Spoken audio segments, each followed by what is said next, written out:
বর্ধমানের দিকে নজর রাখতে হচ্ছে। ফের বর্ধমান মেডিকেল কলেজ ও হাসপাতালের নিরাপত্তা নিয়ে সরব জুনিয়র চিকিৎসকেরা। অধ্যক্ষের কাছে ডেপুটেশন জমা চিকিৎসকদের।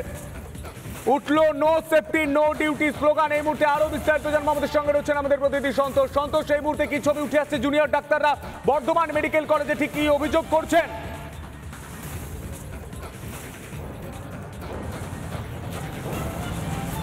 দেখা শুধু জুনিয়র ডাক্তাররা তারা কিন্তু ডেপুটেশন ইতিমধ্যে প্রিন্সিপালের কাছে দিয়েছে। জুনিয়র ডাক্তার সমস্যা রয়েছে যে অভিযোগটা ছিল আপনাদের।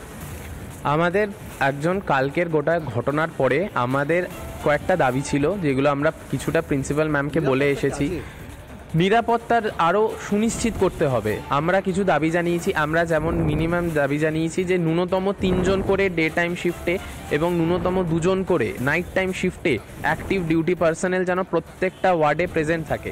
প্রত্যেকটা ওয়ার্ডে যেগুলো অন ডিউটি রুম আছে সেইগুলোর নিরাপত্তা এবং প্রপার ওয়াশরুম, এই সমস্ত কিছু যেন তাড়াতাড়িভাবে সুনিশ্চিত করা হয়।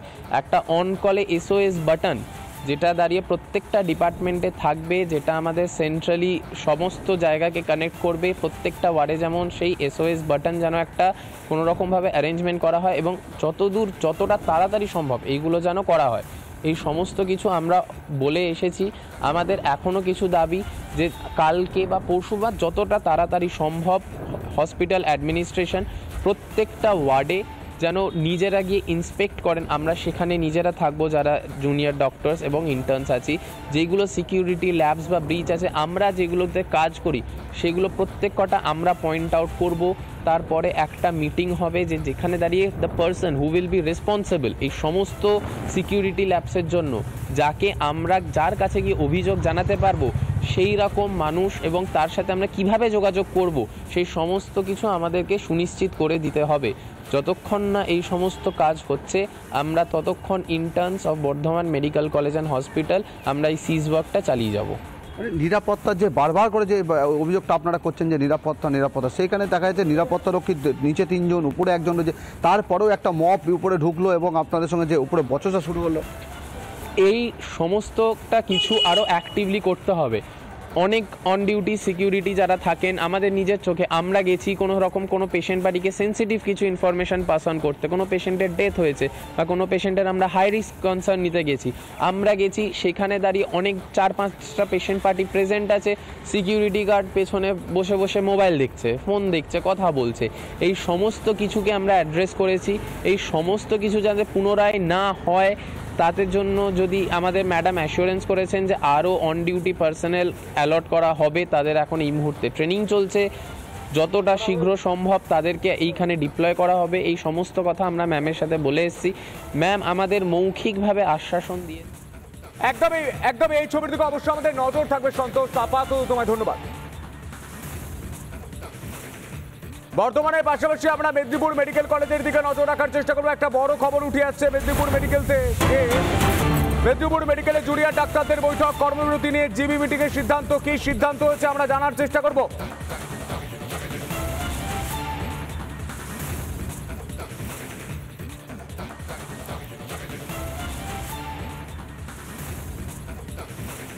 আর একের পর এক থ্রেড কালচারের অভিযোগ উঠে আসছে, যে অভিযোগ নিয়ে আজ আবারও রাস্তায় নামছে জুনিয়র চিকিৎসকেরা। আর এই বিষয় নিয়ে আমরা কথা বলেছিলাম রাজ্য বিজেপি সভাপতি সুকান্ত মজুমদারের সঙ্গে। তিনি ঠিক কি বলছেন শুনবো। মাননীয় মুখ্যমন্ত্রীর উপরে আমি প্রথম থেকেই বলে এসেছি, আর কারো ভরসা নেই, আস্থা নেই। সেটা বারবার প্রমাণিত হচ্ছে। মাননীয় মুখ্যমন্ত্রীর উচিত তার পদত্যাগপত্র জমা দেওয়া। উনি পারছেন না, পারবেনও না। এবং গোটা রাজ্য জুড়ে যে থ্রেড কালচার চলছে, সেই থ্রেড কালচারের কথা ডাক্তারবাবুরাও বলেছেন।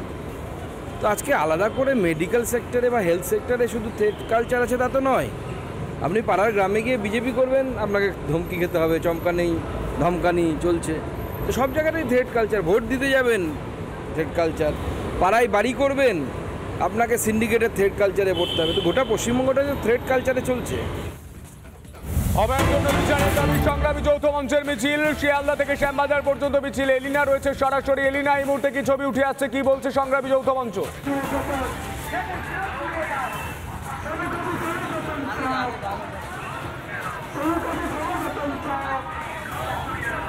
একেবারে সন্তু, দেখো এই মুহূর্তে মিছিল কিন্তু শিয়ালদহ থেকে বেরিয়ে একেবারে মানিকতলার মুখে চলে এসেছে। আর কিছুক্ষণের মধ্যেই তারা শ্যামবাজার পৌঁছে যাবেন। এই মুহূর্তে সংগ্রামী যৌথ মঞ্চের মিছিল আজকে অভয়া হত্যাকাণ্ডের প্রতিবাদে তারা এই মুহূর্তে মিছিলের আয়োজন করেছেন। তারা পা মিলিয়েছেন প্রচুর মানুষ। এই মুহূর্তে আমরা দেখতে পাচ্ছি টুম্পা পাল রয়েছেন, তার সঙ্গে একটু কথা বলার চেষ্টা করি। টুম্পাদি, আজকে আপনারা সংগ্রামী যৌথ মঞ্চের মিছিলে একসঙ্গে পা মেলাচ্ছেন, কি দাবি রয়েছে, কি বলবেন? দেখুন, আমাদের মূলত দাবি যে যারা দোষী তাদেরকে দৃষ্টান্তমূলক শাস্তি দেওয়া হোক, আমরা জাস্টিস পাই। কারণ আমরা তো দেখেছি যে আমাদের রাজ্যে একের পর এক ঘটনা ঘটে যেখানে আমরা জাস্টিস পাই না। এবং আপনারা দেখেছেন আমাদের কামদুনের মামলা দীর্ঘদিন ধরে আমাদের লড়াই, সেই লড়াই আজও আমরা করে যাচ্ছি। দীর্ঘ লড়াই করতে করতে আজও করে যাচ্ছে। এই মুহূর্তে স্লোগান চলছে একদিকে, অন্যদিকে মিছিল কিন্তু যাচ্ছে। আমি একটু কথা বলার চেষ্টা করব এই বিশাল মিছিলে। ভাস্কর ঘোষ তিনিও রয়েছে, আমি একটু ভাস্কর ঘোষের সঙ্গে কথা বলার চেষ্টা করব। একটু ভাস্কর ঘোষ কি বলছেন সেটা শোনার চেষ্টা করবো। এই মুহূর্তে ভাস্কর দা এই মিছিলে রয়েছেন, একটু ভাস্কর দার সাথে কথা বলার চেষ্টা অবশ্যই করবো। এই মুহূর্তে যারা রয়েছেন, যারা সংগ্রামী যৌথ মঞ্চের আহ্বায়করা রয়েছেন, তাদের সঙ্গে একটু একদমই এলিনা, আমরা পরবর্তী ক্ষেত্রে আবারও যাওয়ার চেষ্টা করব, তোমার সঙ্গে কথা বলার চেষ্টা করব ভাস্করের, অবশ্যই ভাস্কর ঘোষের কথা শোনার চেষ্টা করব। আপাতত তোমায় ধন্যবাদ। মালবাজারে খোলা তারের বলি 11,000 ভোল্টের তারে বিদ্যুৎপৃষ্ট মৃত্যু 2 তরুণীর। মালবাজারের কুমলাই গ্রামে ঘটনা। রাস্তায় বিপজ্জনকভাবে ঝুলেছিল তার, কিভাবে এত নিচে নেমে এলো হাইটেনশন তার। গাফিলতির অভিযোগ বিদ্যুৎ দপ্তরের অফিসের বিরুদ্ধে, বিদ্যুৎ অফিসের বিরুদ্ধে ক্ষোভ, প্রতিবাদে পথ অবরোধ স্থানীয়দের। এই মুহূর্তে সেই ছবি রিপাবলিক বাংলায়। মালবাজারে ঘটনা দেখতে পাচ্ছেন, হাইটেনশন তার ঝুলে রয়েছে, সেখানে বিদ্যুৎপৃষ্ট হয়ে মৃত্যু হচ্ছে। বিদ্যুৎ দপ্তর কিছু কি জানে? সকালে কাজে ডিডি নিয়ে যেত, আজকে সকালবেলায় দুর্ঘটনাটা ঘটছে। কারণ হয়েছে কি, তার আগে ঝুলেছিল, ড্রাইভার দেখতে পারে নাই, কারেন্ট 11,000 ভোল্টেজ তারটা গাড়ির মধ্যে পড়ে দুজন স্পট ডেট হয়েছে। চিল্লা হাল্লা করতেছে তো, অনেক ভিড় ভাট্টা দেখতেছি। তারপরে দেখতেছি যে মনে করো আমি এখানে গেলাম কাছাকাছি, তো তাদের ভয়তে আমি কারেন্টের ভয়তে যাইতে চাচ্ছি না। তো আমি নিচে করে মানে গেলাম, গিয়ে দেখতেছি আমাদের এই পাড়ার মেয়েগুলা, তো দেখতেছি তো এরা খুব সিরিয়াস অবস্থায় পড়ে আছে। তারপরে এবার তো সরাসরি শুভাশিস বসাক আমাদের সঙ্গে সরাসরি লাইভে রয়েছেন। শুভাশিস, এই মুহূর্তে কি ছবি উঠে আসছে, মূলত অভিযোগ কি শুভাশিস?